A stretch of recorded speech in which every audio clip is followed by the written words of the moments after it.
Manoj Devnath. I am from Assam.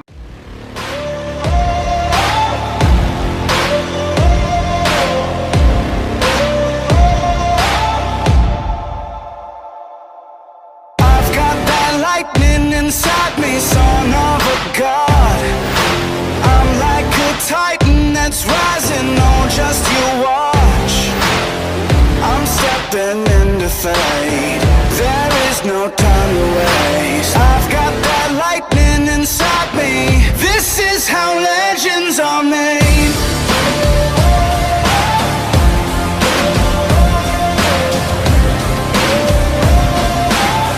This is how legends are made.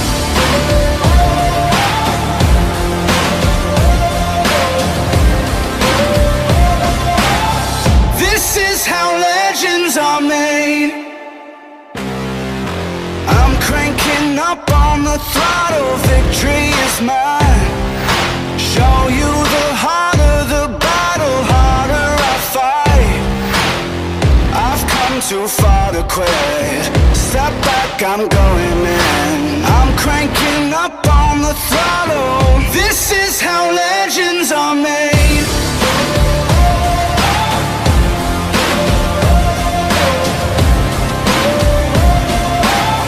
This is how legends are made.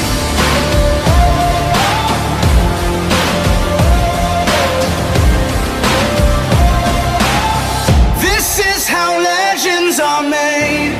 Like iron from the fire, getting stronger. This is how legends are made. Above it all, untouchable, a new animal. This is how legends are made.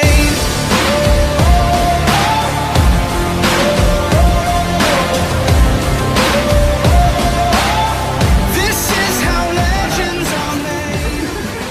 6 people still not happening.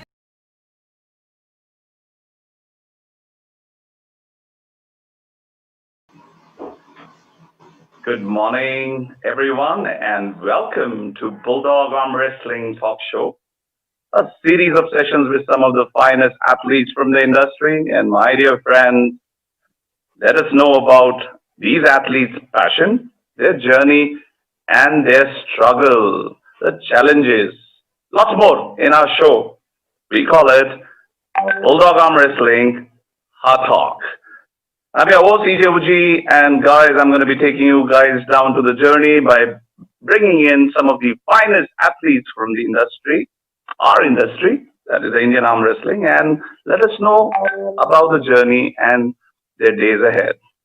Today, joining us, ladies and gentlemen, is our very dear friend, and definitely an athlete who needs no introduction if you are in the sport in India.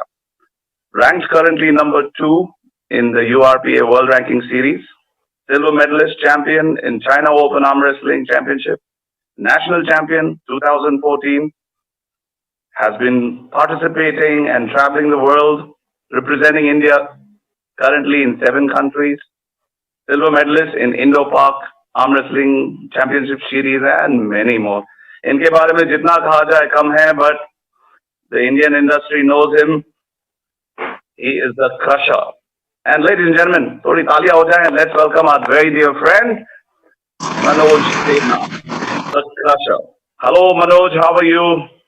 Hi sir, thank you so much. I'm doing good. I think मेरे को लग रहा था कि हम आपके लिए wait कर रहे हैं. And I think आप जिम में होंगे. हम ऐसे सोच रहे हैं आपकी होम जिम में आप अपने आर्म्स तो हमको दिख रहे हैं. You must be having a good exercise, I believe. How are you, Manoj? Sir, everything is good. Nothing much to do in these days. I know. अभी तो लॉकडाउन खुल चुका है. I'm sure now you must be getting your opportunity to, at least give your routine a good life. No sir, lockdown khula hai, but gyms and all, everything is closed. So, Okay. जो I know. I know, I understand. Okay, fantastic. So Manoj, first of all, congratulations for your amazing journey that you have. And, I have become a fan of this sport definitely by listening to your story, watching you live. And, you have been definitely a true inspiration. जो attitude आपके अंदर है वो it's like काबिल तारीफ. Thank Manoj, तो बहुत सारे लोग जानना चाहते हैं. I'm sure coming days a lot of people would like to know कि who is Manoj Devnath, and I'm sure हमारे friends and family, हमारे community को at least we like to share some parts of your journey in life in terms of the making of Manoj Devnath. So we like to know how is your journey, as in today. Also we like to know कि कैसे शुरुआत हुई आपकी ये journey into the world of arm wrestling.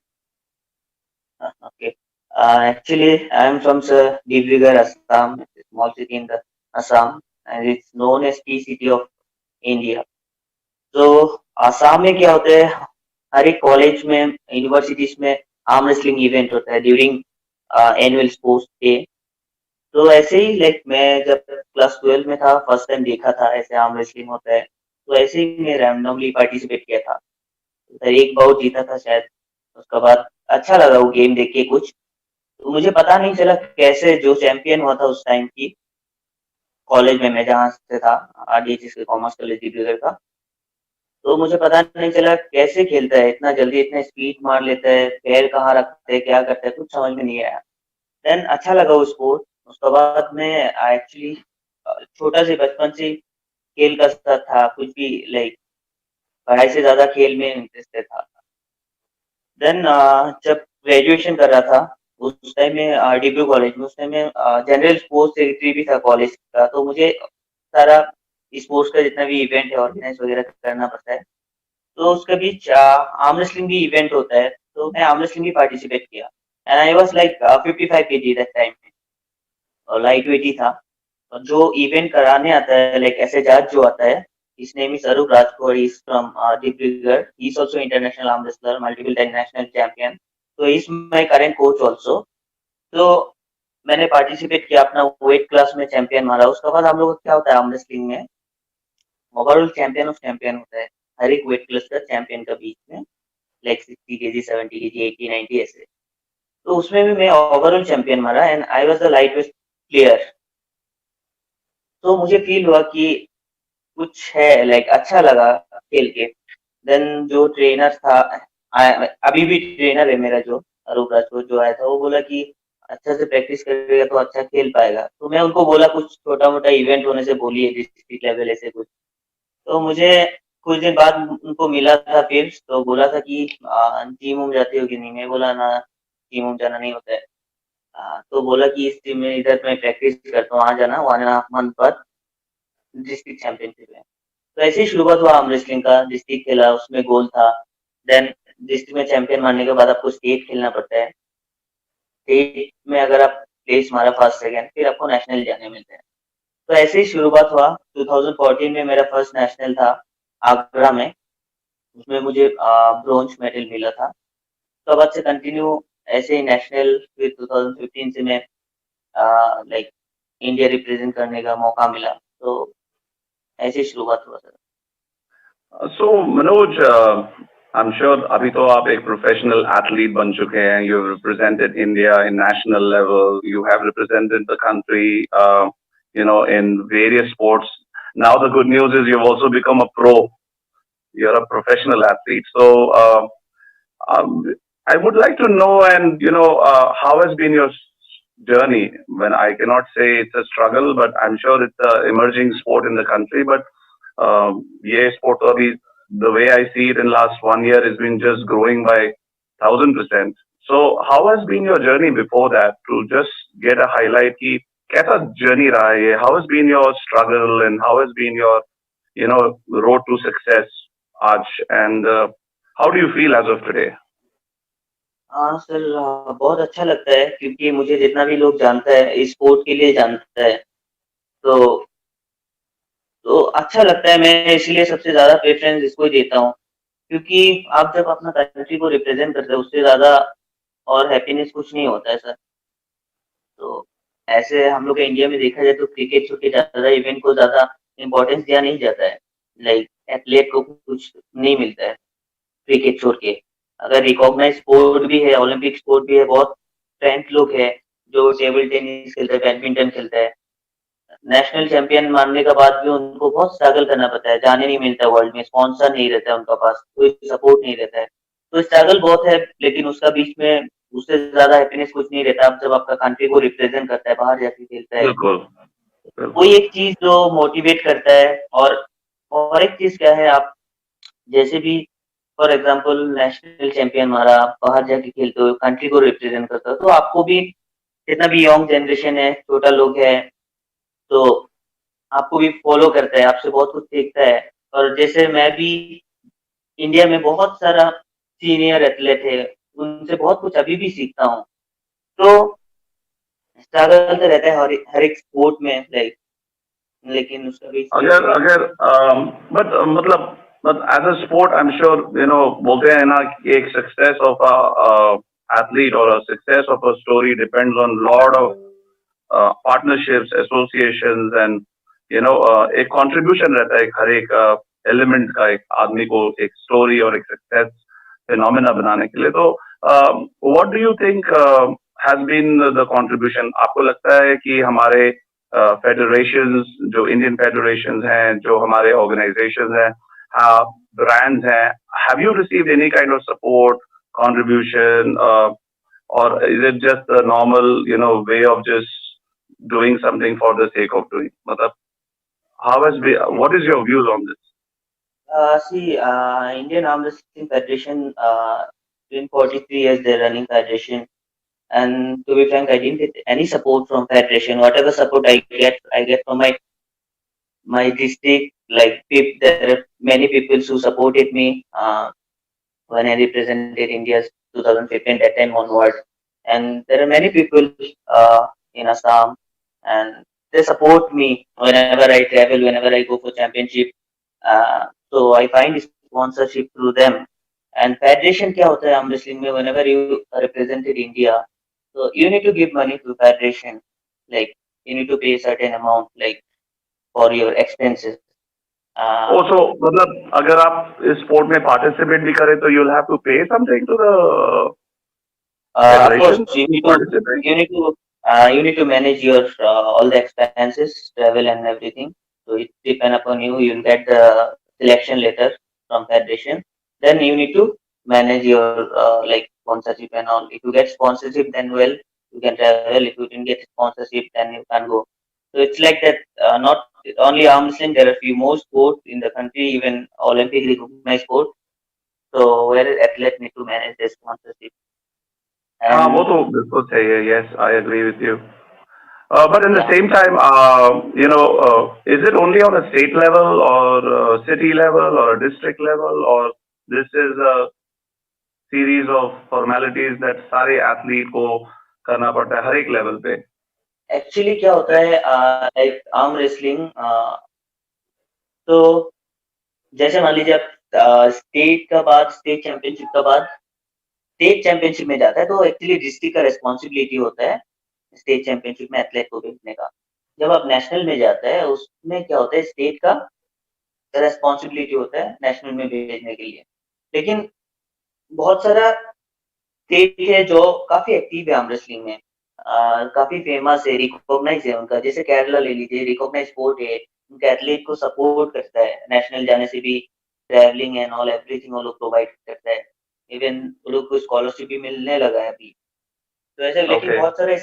बहुत सारे state हैं जो कि पता नहीं फेडरेशन कैसे चलाता है, बट उसमें क्या होता है, एथलीट से कलेक्ट करता है पैसा।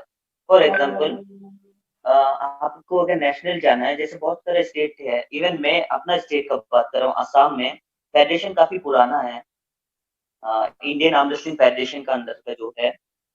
तो अभी सबको पता है इंडिया में, लाइक आईएफ का अलावा, IF WFC world arm wrestling federation से रिकॉग्नाइज है, उसके अलावा अभी international federation of arm wrestling के अंडर में जैसे बीसीएआई है, न्यूली फॉर्म फेडरेशन। तो उसमें आईएफ का बात कर रहा हूँ, उसमें क्या होता है, आपको, हम लोग को नेशनल जाना होता है, तो स्टेट ऑर्गेनाइजर को, जो स्टेट का रहता है फेडरेशन को, उनको देना बिल्कुल. पड़ता है, वो लोग कलेक्ट करते हैं, पता नहीं उनको फंड। तो ऑब्वियसली अगर आप इतना साल से फेडरेशन चला रहा है, तो आपको ऑब्वियसली एथलेट को अपना स्टेट का 15-20 एथलीट को नेशनल में भेजने के लिए तो रहना चाहिए फंड, क्योंकि इतना बड़ा बड़ा लोग जोड़ा देता है फेडरेशन में। They can arrange. इसमें गवर्नमेंट का सपोर्ट नहीं मिल रहा है, स्पोर्ट्स मिनिस्ट्री का सपोर्ट नहीं है। वो बात हम लोग को एग्जैक्टली पता नहीं, लेकिन फेडरेशन बताता है अभी तो नहीं मिल रहा है उनको कुछ सपोर्ट। शायद हो सकता है नहीं मिलता है, लेकिन जैसे स्टेट में रहता है आपका एक स्टेट फेडरेशन है, आप अगर किसी को भी कोई भी गवर्नमेंट का पास जाने से, इवन गवर्नमेंट से अगर नहीं भी मिला तो बहुत लोग हैं जो प्राइवेट स्पॉन्सरशिप मिलता है एथलीट को भेजने, तो उससे भेज सकता है। तो एथलीट से पैसा कलेक्ट करना आई डोंट थिंक कि फेयर होता है आपको नहीं। Okay, so we are back. Friends, I'm so sorry. I think it's a technical glitch, bad weather in Bangalore. But having said that, we are back again for the hard talk with our guest for the day, our super crusher, Manoj Devnath. Manoj, can you hear us now? Yeah, I hear you, sir. Oh, fantastic, Manoj. So, as we wish to again revisit on the question, तो आप बता रहे थे हमें कि the journey of challenges that you are facing. तो मेरे हिसाब से मैं पूछना चाहता हूँ कि अगर कोई एथलीट अगर even after giving away all the registration fee, application fees, how is the whole experience for you? Everything is good. Like actually, they're promoting arm wrestling. Whatever federation doing, they're promoting arm wrestling. But in the same time, pressure नहीं आना चाहिए athlete का ऊपर कि मुझे अगर national में जाना है तो, क्योंकि बहुत सारा एथलीट होता है जो स्टूडेंट्स रहता है, तो पेरेंट्स से जितना पॉकेट मनी एंड ऑल मिलता है सेविंग्स करके उनका डाइट का पीछे लगाता है। तो ऐसे प्रेशर नहीं आना चाहिए एथलीट का ऊपर कि जो भी मान लीजिए फॉर एग्जांपल कोई 11-12 में पढ़ता है या ग्रेजुएशन कर रहा है, तो उनको जो भी एक्स्ट्रा पॉकेट मनी मिलता है वो क्या करता है अपना डाइट का ऊपर लगाता है ताकि उनको अच्छा परफॉर्मेंस करना है, राइट। तो ऐसे प्रेशर नहीं आना चाहिए एथलीट का ऊपर। ऐसे बहुत बार हुआ है। फॉर एग्जांपल मैंने ग्रेजुएशन के बाद पढ़ाई करने के लिए फिर बैंगलोर आया था, तो whenever there is national championship I travel from Bangalore to that place. So for that also I need to take permission from Assam State Association. So after that क्या होता है, फॉर एग्जाम्पल एक इंसिडेंट बता रहा हूँ आपको। नागपुर में जाना था 2016 में, नेशनल चैंपियन था। तो पूरा असम टीम का लाइक मीटिंग होता है ट्रैवल करने का पहले, नेशनल का पहले। मीटिंग का बाद टीम एक साथ, जैसे मान लीजिए गुवाहाटी से ट्रेन रहता है, निकलते हैं नेशनल के लिए। तो ऐसे बहुत सारे एथलीट रहता है जो असम को रिप्रेजेंट करता है, बाहर रहता है। फॉर एग्जाम्पल मेरा बात बता रहा हूँ, 2016 नागपुर का चैंपियनशिप था, तो सारा एथलीट से 3,900 ऐसे कुछ स्टेट को देने बोला है। तो आप जस्ट गेस कीजिए, managing 4,000 is not easy for all the students who are representing the state, right. तो देना पड़ता है। फॉर एग्जाम्पल मैं इधर से जा रहा हूँ, बैंगलोर से जा रहा हूँ डायरेक्ट नागपुर में, परमिशन लिया, मुझे भी भरना पड़ा वो फीस। तो फीस किसके लिए कलेक्ट करता है, अपनी किट के लिए बताता है कि किट के लिए रजिस्ट्रेशन फीस वगैरह और आपका ट्रैवल के लिए। तो मैं ट्रैवल नहीं कर रहा हूँ टीम का साथ, तो उस हिसाब से तो नहीं देना चाहिए टोटल अमाउंट, राइट। तो मैं इधर से फ्लाइट लेके गया या जैसे भी गया, मान लीजिए बैंगलोर से नागपुर, तो वो एक्स्ट्रा ऊपर से एक्सपेंसेस, उसके अलावा आपको स्टेट में भी देना पड़ता है। तो ऐसे बहुत सारा चीज रहता है जो ध्यान देने चाहिए फेडरेशन को, जो सही नहीं है। तो यही सब चीज। Correct.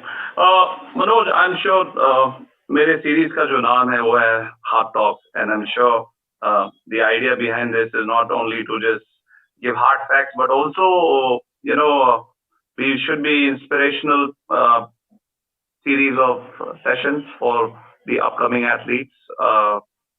Just to understand now, Abhi, you know, what do you feel about this entry of federations that are coming new who want to, you know, uplift the face of the sport?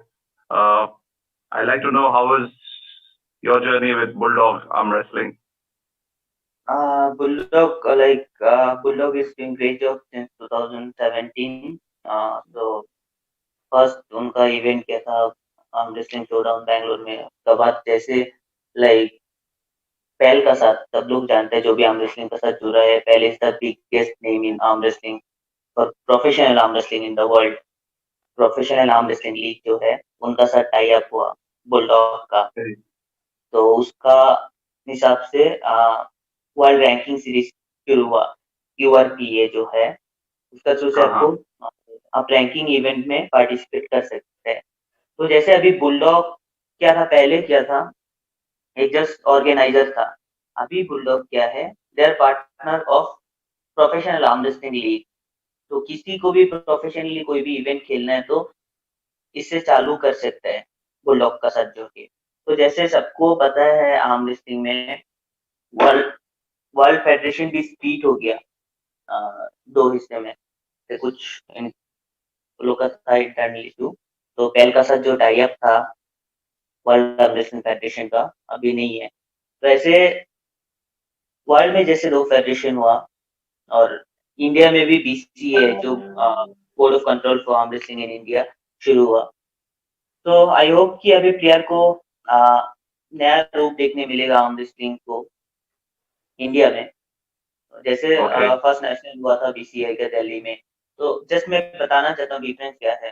जैसे मान लीजिए आप अगर जो भी national खेलने जाता है इंडियन आर्म रेसलिंग फेडरेशन में, हम लोग इतने साल से खेल रहा था, तो फेडरेशन का ऑलवेज मैं रेस्पेक्ट करता हूँ, क्योंकि फेडरेशन के लिए प्लेयर एक का नाम होता है, प्लेयर को जानता है।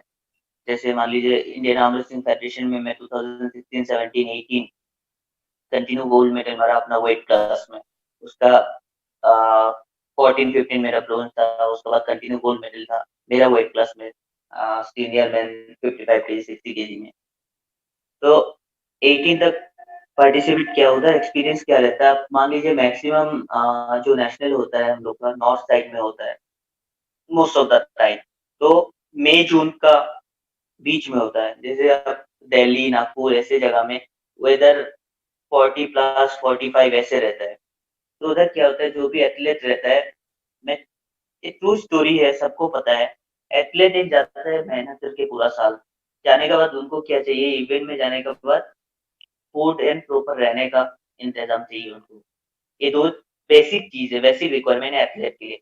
हम लोग जब नेशनल जाते हैं, जाने के बाद हम लोग का, मैं बताना नहीं चाहता हूँ कि ऑर्गेनाइजेशन अच्छे से ऑर्गेनाइज नहीं करता है। मैं समझता हूँ उनका भी बहुत प्रेशर रहता है, 700 800 एथलीट को मेंटेन करना, मोर देन 500 एथलीट को मेंटेन करना। लेकिन द मेन टाइम आप अगर 45 डिग्री ऐसे कोई प्लेस में है, बहुत सारा एथलीट नॉर्थ ईस्ट साइड से आता है जिधर वेदर काफी सही रहता है, इतना गर्मी वगैरह नहीं रहता है।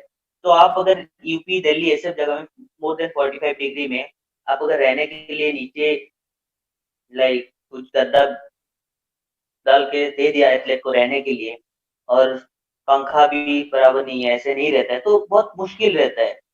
तो इस सब चीज फेडरेशन को ध्यान देना चाहिए। तो अभी मैं बताना चाहता हूँ लास्ट जो BCI का नेशनल हुआ था दिल्ली में हुआ था, उसमें क्या हुआ, सारा एथलीट को रहने के लिए AC रूम प्रोवाइड किया गया, हर एक एथलीट को जितना भी पार्टिसिपेंट था। तो ये नया नया चीज जो इम्प्लीमेंट कर रहे BCI ने, काफी अच्छा है एथलीट के लिए। और ऐसे ही होना चाहिए, एक एथलीट को रहना खाना जब भी नेशनल जाता है प्रॉपर टेक केयर करना चाहिए, जो भी फेडरेशन ऑर्गेनाइज करता है। बट मनोज, आप मुझे ये बताइए, अभी इंडिया अगर आप देखा जाए तो इतना बड़ा कंट्री है, या ये स्पोर्ट तो एक कॉमन स्पोर्ट है, इसमें केवल स्ट्रेंथ और एक एटीट्यूड का अप्रोच है। बट अभी आने वाले दिनों में मैं जैसे जैसे सारे कॉम्पिटिशन में मैं भी जाता हूँ, तो मैं देखता हूँ लोग अपने ऊपर बहुत इन्वेस्ट करते हैं, अपने किट्स पे इन्वेस्ट करते हैं, अपने न्यूट्रिशन पे इन्वेस्ट करते हैं। तो अगर हमारे फेडरेशंस जो बने हुए हैं, नेशनल फेडरेशंस, अगर ये लोग अगर इन चीजों को नहीं समझे, तो do you think all these new professional organisation जो आ रही हैं अभी अपने कॉन्सेप्ट्स को लेके, अपने सीरीज ऑफ कॉम्पिटिशन्स को लेके, डोंट यू थिंक अभी उन लोग को रियलाइज होना चाहिए, सो दैट एटलीस्ट एक फाउंडेशन स्ट्रांग बने, एक न्यू रेजोल्यूशन बने, एक प्लान बने, so that everybody in the sport grows? Because I'm sure sports का upliftment, career upliftment होते हैं athletes के लिए. What do you feel? Exactly federation को ये चीज समझना चाहिए। जैसे मान लीजिए कोई भी एथलीट अगर तैयारी करता है कोई भी बड़ा इवेंट के लिए, नेशनल इवेंट के लिए, तो बिफोर 2-3 मंथ ही need to be very serious with his training and with his diet. तो डाइट में बहुत ज्यादा इन्वेस्टमेंट रहता है, प्रॉपर डाइट मेंटेन करना पड़ता है आपको। और आर्म रेसलिंग ऐसा नहीं कि आप जस्ट प्रैक्टिस कर लिया आपको हो गया। एक नेशनल चैंपियन बनने के लिए आपको टॉप बनने के लिए कंट्री का अंदर बहुत सारा स्ट्रगल करना पड़ता है, बहुत मेहनत करना पड़ता है। तो मान लीजिए आप प्रॉपर ट्रेनिंग कर रहे हैं लेकिन आपके पास डाइट नहीं है प्रॉपर, तो जिस हिसाब से होना चाहिए ऐसे डेवलप नहीं होता है। तो ऐसे बहुत प्लेयर का साथ होता है, बहुत एथलीट का साथ होता है जो बहुत टैलेंटेड है, बहुत टैलेंटेड आर्म रेसलर है इंडिया में। आप देखें तो Kerala, Punjab, Haryana, Assam, north east side में बहुत अच्छा एथलीट है, लेकिन उनको सपोर्ट की कमी के लिए आगे नहीं आ पा रहे हैं। तो मैं बिलीव करता हूँ अगर फेडरेशन आगे आए न्यूट्रिशन ब्रांड का साथ एथलीट को सपोर्ट करने के लिए, तो प्लेयर और भी आगे जा सकते हैं। इसीलिए आर्म रेसलिंग में देखा जाए तो इंडिया वर्ल्ड लेवल में बहुत पीछे, बहुत पीछे। बिल्कुल, तो बिल्कुल। कोई लेवल नहीं है वर्ल्ड में अगर चाहता है तो। वही आप देखें तो रशिया, कजाकिस्तान एंड ऑल, उधर क्या होता है एक एथलीट को आप अगर नेशनल चैंपियन है तो आपको सपोर्ट मिलने लगता है, स्कॉलरशिप मिलने लगता है। तो ऐसे बहुत सारा चीज है जो फेडरेशन को, जो भी फेडरेशन है एक साथ मिलके काम करना चाहिए एथलीट के लिए एटलीस्ट, अपना बेनिफिट छोड़ के, तभी एथलीट आगे जा पाएगा। बिल्कुल। मुझे बताइए बीसीआई में अभी आप you are part of it and in link they are in part of a lot of international arm wrestling partnerships. How do you see your future? Like how excited are you about your journey? अभी आपको लगता है कि you have a way, you have a path where you can see yourself making this full time as a profession? I just want to mention here, I think 2018 January or February, Indian Arm Wrestling Federation President Hashim Reza, he introduced me with Mr. Ronnie Sehgal, who is the CEO of Bulldog Arm Wrestling, founder of Bulldog Arm Wrestling.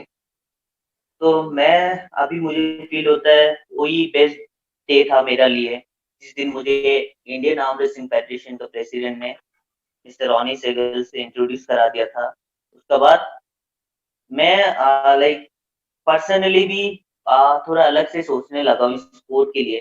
पहले ऐसे नहीं था कि कुछ हो सकता है, but अभी जैसे प्लानिंग से बुलडॉग आर्म रेसलिंग का फॉर इंडियन एथलीट उनको ग्रो करने के लिए, तो बहुत बहुत सही है। इसमें क्या है, बहुत सारा प्लान है। अभी 2020 में बहुत सारा प्लान था, बहुत बड़ा इवेंट का बुलडॉग आर्म रेसलिंग का, जिसमें हर एक एथलीट को एटलीस्ट 40-50 इंडियन आर्म रेसलर का फ्यूचर थोड़ा अलग होता रहा। तो अभी एक कोविड-19 के लिए थोड़ा पॉज है, बट डेफिनेटली बिल्कुल, आई एम बिल्कुल, 2019 बिल्कुल। इनफैक्ट मुझे पता चला है का तो एक ऑफिशियल स्पोर्ट्स कैलेंडर भी निकल रहा है जिसमें कि आपके केवल इंडियन स्टेट्स में कंपटीशन नहीं, बट ये सारे जो विनिंग एथलीट्स हैं इन लोगों को इंटरनेशनल एक्सपोजर मिलने वाला है। I believe they will be representing our country and visit few countries. If I am not wrong, दिसंबर में आप लोगों का एक फ्लोरिडा में वर्ल्ड चैंपियनशिप होने वाला है। So, how do you see that ये path जो Bulldog Arm Wrestling जो बना रही है under the umbrella of BCI and many more other partnerships, do you think it's good for the athlete? Exactly, it's very good for athlete. I just want to mention that 2018 में मैं 2009 हाँ जी 18 में मैं world championship तुर्की में गया था। उस time में मैं जो बुलडॉग आर्म रेसलिंग है, तो उन्होंने देखा था मैं मेरे अचीवमेंट एंड ऑल, तो मुझे स्पॉन्सर किया था फॉर वर्ल्ड चैंपियनशिप तुर्की। उसका बाद सिर्फ मुझे नहीं, बहुत सारे एथलीट है, जैसे मान लीजिए जो बेस्ट एथलीट है उनको ऑब्वियसली सपोर्ट करता है तो हमारा जो इंडिया का ओवरऑल चैंपियन है प्रांजित सेकिया, बैंगलोर में जो उर्पा रैंकिंग सीरीज हुआ था, आई थिंक लास्ट 2019 मार्च में, तो पहल का साथ हुआ था प्रोफेशनल आर्म रेसलिंग लीग का साथ। तो उधर जो ओवरऑल विनर था Pranjit Saikia, is very good arm wrestler from Assam.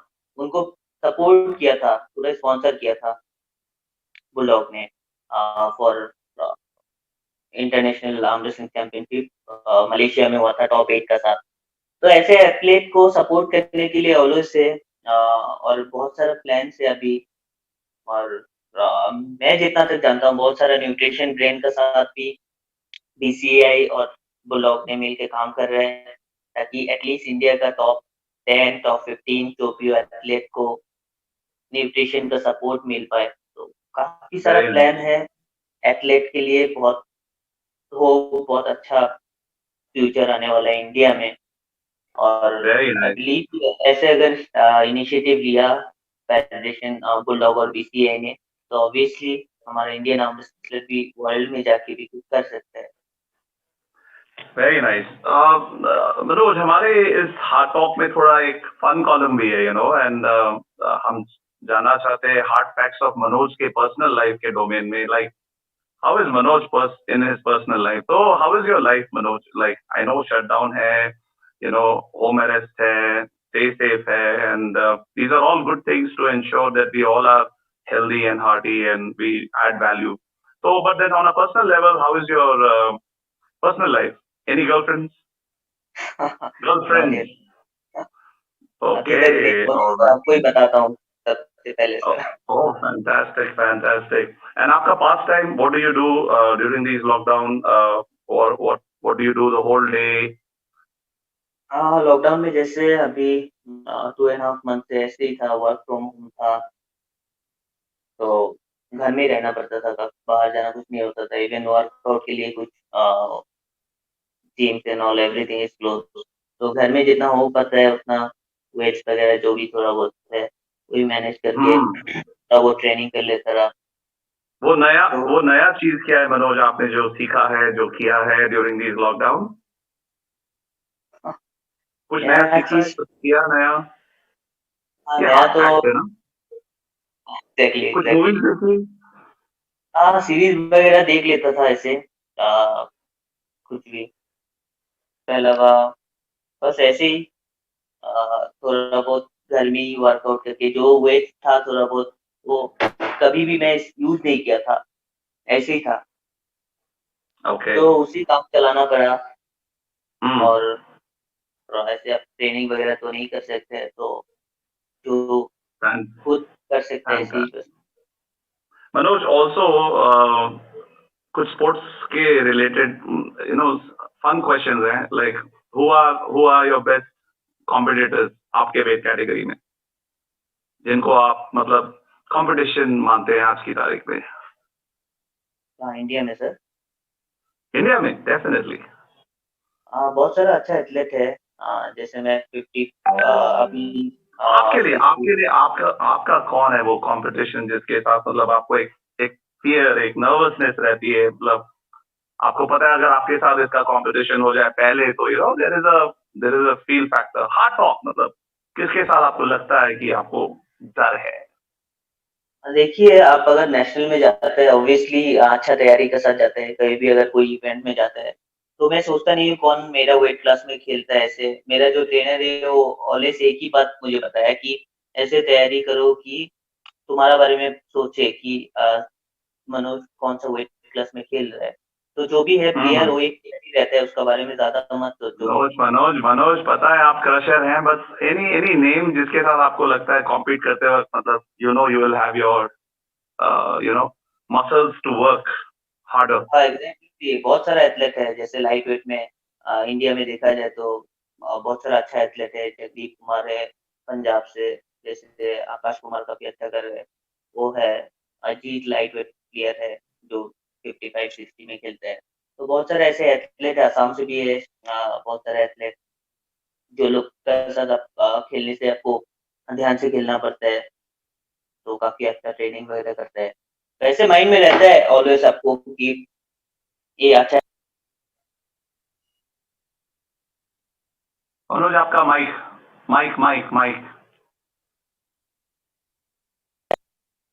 Yes हाँ, तो ऐसे बहुत सारे एथलीट हैं, जैसे पंजाब से जगदीप हो गया, असम से मनोज भी है। अभी जब आपने वो मैं चाहता था कि आपके मुंह से निकले तो आकाश कुमार और आपका जब भी मैंने देखा है फाइट होता है तो मतलब बवाल हो जाता है, मतलब चाहे वो स्टेडियम में हमने देखा है इतने इतने बड़े बड़े प्लेटफॉर्म्स में जहाँ पे कॉम्पिटिशन में जब भी आकाश और आपका चैंपियनशिप होता है तो मतलब बवाल हो जाता है. But then as besides the sport, how are you guys two doing? Like, do you talk to each other? How is your हाँ, relationship? Exactly How's your friendship? Exactly, बात तो होते रहता है कभी भी, मान लीजिए। आ, ऐसे नहीं है, हम लोग का जो भी एग्रेशन एंड ऑल रहता है वो सिर्फ टेबल पे रहता है। टेबल का बाद हम लोग सभी एथलेट एक दूसरे का भाई है, अच्छा रिलेशन रहता है। और ऑलवेज जो कि पब्लिक है, कोई ऐसे इवेंट देखना चाहते हैं, जैसे आकाश की अभी वो मुझसे ऊपर का वेट क्लास में खेलता है।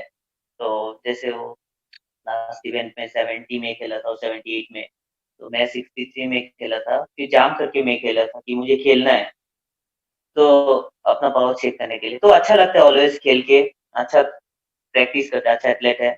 और जो भी हम लोग का रहता है टेबल में ही रहता है, टेबल का बाद हम लोग का रिलेशनशिप है ना, और सही रहता है Very सब nice. एथलेट के साथ। Great. मनोज आपके top 5 favourite Indian arm wrestling puller athletes कौन कौन है? अगर आपको मैं मतलब बहुत सारे लोग फेवरेट होंगे बट एज पर यू 2020 आज की तारीख पे who are your top 5 favourites? Sir, it's hard to pick top 5, but मैं ऐसे बहुत सारे एथलीट है जिनका नाम लेना चाहता हूँ, वो जो बहुत अच्छा कर रहे हैं इंडिया में। इंडियन आर्म रेसलिंग का फेस बन सकता है, ऑलरेडी फेस है इंडियन आर्म रेसलिंग का, लेकिन आगे भी इंटरनेशनल लेवल में भी उनको अच्छा कर सकते हैं इंडिया के लिए। जैसे बहुत सारे एथलीट है, आप असम से मैं शुरू करता हूँ। जैसे मैं टॉप 5 नहीं बता रहा हूँ, हर एक स्टेट से कोई कोई है जो बहुत अच्छा एथलीट है। तो असम से आप ले लीजिए दीपांकर मेहता, भी फिलहाल जुलोटी टूर में जाके आया, काफी अच्छा खेला, बहुत अच्छा प्लेयर है। दीपांकर, प्रांजीत, अरूप, देवजीत शर्मा, जो लोग ओवरऑल इंडिया का चैंपियन भी रह चुका है, प्रांजीत, देवजीत और उसके अलावा केरला से समीर बीती हो गया। फिर ऐसे बहुत लोग हैं। और अभी करेंट देखे तो पार्थ सोनी मुंबई से काफी अच्छा यंग एथलीट है, काफी अच्छा खेलता है, इंडिया का सीसी भी रह चुका है। जैसे हरियाणा से है गुलाब सिंह, नवाब सिंह, पंजाब से मेहंदी गुरी गुरी इकबाल, दिल्ली से संदीप शेरोन, ये लोग, रोहित, तो बहुत अच्छा कर रहा है, अच्छा तैयारी भी करता है, ऑलवेज इंडिया के लिए कुछ करने के लिए करता है वो लोग। तो ऐसे बहुत एथलीट है इंडिया में जो अच्छा कर सकते हैं, ऑलवेज ट्रेनिंग पे रहता है ये एथलीट लोग। यूपी से देखिए आकाश कुमार, वो भी काफी अच्छा ट्रेनिंग में रहता है। तो बहुत एथलीट है इंडिया में। मनोज सो आपको लगता है आने वाले दिनों में this sport can also become career professionally for athletes? Exactly sir, वही मैंने आपको थोड़ा देर पहले बताया था, जैसे कि प्लान था 2020 में कुछ बहुत बड़ा इवेंट करने का, जिसमें एथलीट को एटलीस्ट सारा एथलीट नहीं होने से भी मिनिमम 40-50 एथलीट का तो लाइफ पूरा चेंज हो, हो सकता था इसी साल में। बट अभी कोविड के लिए थोड़ा डिले हो गया, मोस्ट प्रोबेबली 2021 में, और एंड ऑफ 2020 हम लोग को अच्छा न्यूज मिलेगा सारे एथलीट को कि बहुत बड़ा कुछ होने वाला है इंडिया में, और उसमें बेनिफिट भी होगा एथलीट को, और उससे करियर भी बन सकता है एथलीट का, इंडियन एथलीट को। तो ऐसे Okay. ही है। And how do you see yourself 3 years down the line with the sport? Like मैं अपना वेट क्लास में अपने आप को टॉप में देखना चाहता हूँ वर्ल्ड में। जैसे सबको पता है कि Zloty Tur is the biggest in the world for any arm wrestler. तो ड्रीम है ऑलवेज हर एक एथलीट का ज़्लोटी टोर खेलना। तो ऐसे मेरा भी ड्रीम है, सिर्फ खेलना नहीं, उसमें प्लेस लेना। तो उसके लिए ही वर्क कर रहा हूँ अभी। Very nice. यही।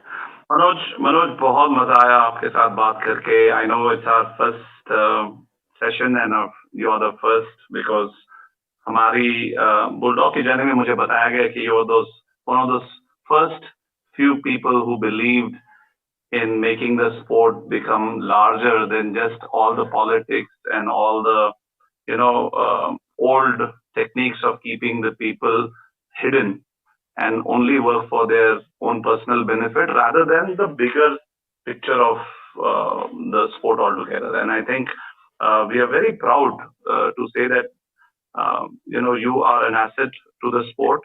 You are definitely an example for the sport, and you have managed. You have not only kept the sport car flag flying, but you've also managed to keep our country proud, our fellow mates proud, and we are sure that you will add a lot of value in the coming days. I'm sure these are hard talks, and I'm sure we will like to invite you again on these talks. We want this COVID-19 restrictions to open up so that हम सब लोग मिलें, हम सब लोग वापस अपने vision and अपने plans के साथ अपने career को activate करें. But you are an inspiration to many athletes, and we are so proud to have you on our first show today. Please keep the name of the sport flying high.